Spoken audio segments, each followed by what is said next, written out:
السلام عليكم. لا تنسوا الإعجاب بالفيديو والاشتراك في القناة تشجيعا لنا لنستمر بنشر المزيد إن شاء الله. And killing them, I don't think they want peace. The point is that with those who don't want peace, we say to them very clearly, we can't have conversations with you. But that's never going to achieve a solution. No, I know that, but we are actually forbidden from having conversations and being nice to these people. But don't you want a solution? No, solution is only going to, with those people, we can't have solutions if they don't want peace. Do you know what the Quran actually states on this matter? وَإِن جَنَحُوا لِلسِّلْمِ فَاجْنَحْ لَهَا وَتَوَكَّلْ عَلَى اللَّهِ. If they come with peace, then go to them with peace and rely upon God. If someone is, let me tell you something. If I'm walking in the street right now and someone tries to slap my face, I'm not going to say, let's have a conversation. I'll be honest with you, I'm not going to have that. I want to be open and honest.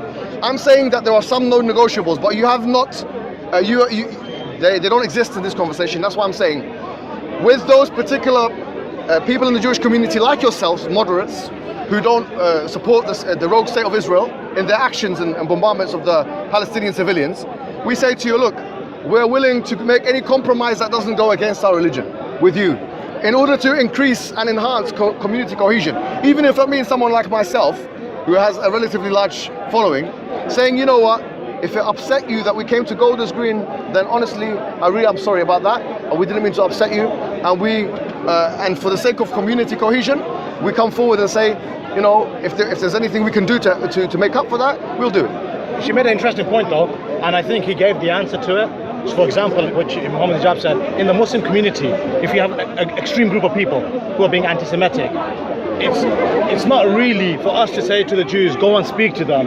It's easier for the Muslim community who are more moderate to go and speak to the extremes and say, listen, what you're doing theologically we is did that correct. In this very park. We did this in this very park. Sorry, I'm with ISIS sympathizers. So likewise, as you said, those Jews that are on the extreme end, like you said, for him it's non-negotiable to negotiate with them. But it's for people like yourself to go into your own community and say to those extreme people who are on the extreme end that, look, you need to calm down a little bit. It's not for other community members to do it, it's for your community member. And the question is, are you doing that? Likewise, maybe you are. Those people making comments under that video of Golders Green.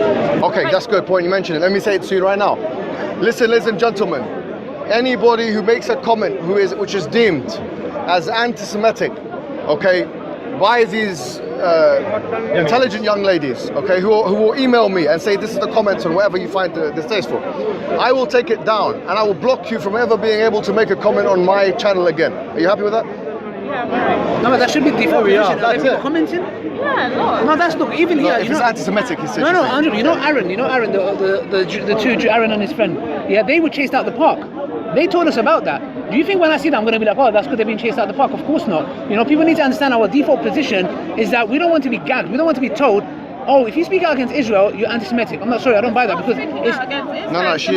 They spoke.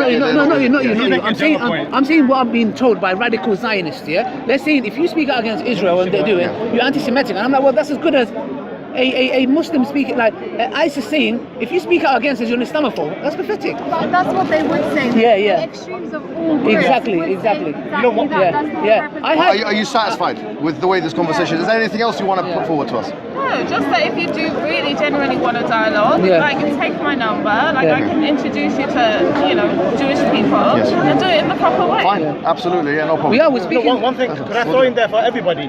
I think it's very important when you have any dialogue that people aren't misinformed.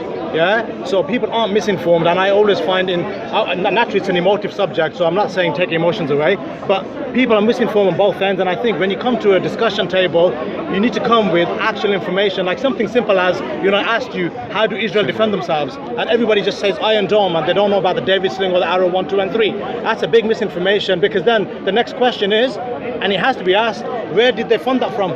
Yeah, I think that's what we need to sit and talk on the table. Yeah, around the table, to bring in the information. Right. So I think that this has been productive. Yeah, it was very fruitful. And what I think is that, you know, the best conversations are those where we can be most frank to each other. Yeah. And I think we've both been frank, and look, we're not here to try and arrogate to the Jewish community, honestly.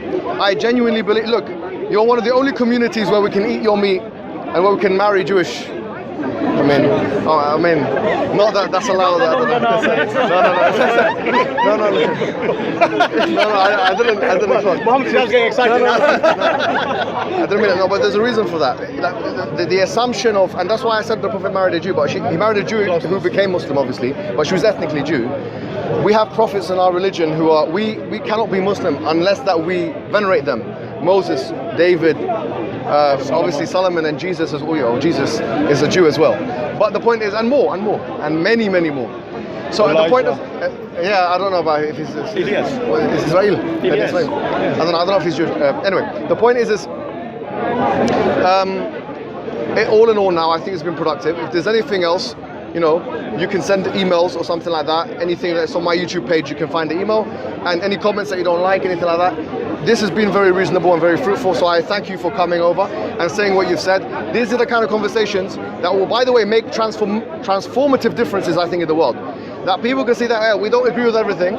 Maybe we definitely don't agree on everything, but there's a certain level of, they're reasonable to this extent, I'm reasonable to this extent, of a flesh that joins, our cause. You're building bridges, and I hope that people see this and it shows people around the world that actually Jews and Muslims can have these conversations and can be friendly with one another. History says so. Okay, great. Yeah? All right. Okay. I'll see you later. Thank you very much. Thank you very much. This is all recording. Assalamu alaikum. How are you? You all right, yeah? I saw you on YouTube, yeah.